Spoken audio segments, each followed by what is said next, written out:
Now meet Twitter's newest crush. Now, when you're a quarterback at Alabama, you see that lovely lady there. She does go to Auburn, I want to admit that. But she also Miss Alabama, and that's A.J. McCarron's girlfriend, okay? And right there on the right is Dee Dee Bonner. That's A.J.'s mom. Wow, I'm telling you, quarterbacks, you get all the good-looking women. What a beautiful woman. Wow, A.J.'s doing some things right down in So if you're a youngster in Alabama, start getting the football out and throw it around the backyard with Pop.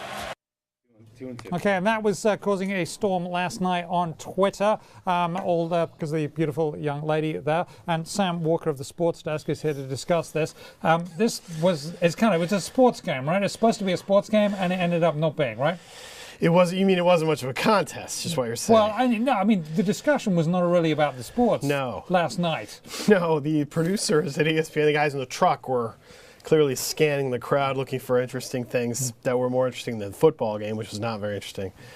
So we got this sort of long, lingering shot of Anthony McCarron's girlfriend, the former Miss Alabama, Katherine Webb, who's very beautiful, as Brent Musburger pointed out. He laid it on thick. He laid it on. He really laid it on thick.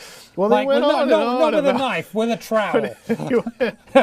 I mean, come on. I mean, it was a lot. A little bit creepy too. It was a little. Yeah, I think it was a little creepy. Well, the thing that the thing about it is he's got a little bit of a track record now of saying interesting things during big games.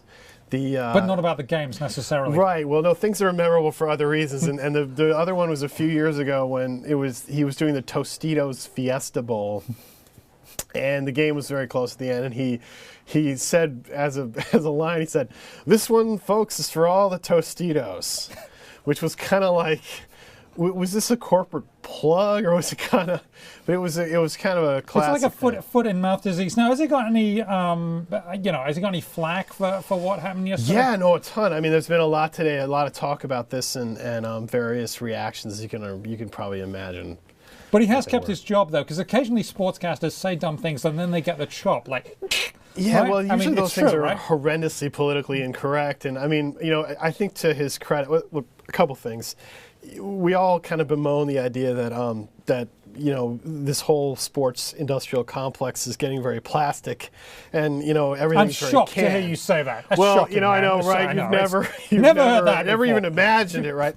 No, it's really, and here's an example of a guy who, he's been doing this for a long, long time, and I think when he gets a big game, he sort of gets a little giddy, and you know what? He's kind of taken some of the brakes off, and this is what happens. He may go on a little bit. Only some of the brakes. Long. My goodness. That was a lot of brakes. All the brakes off. I think that was what would it be? Was that brake failure? No. But a lot of people were on Twitter, right, tweeting about this. Oh, totally. But and I think that's fine. I mean, look, the game was terrible, and I mean, let's not.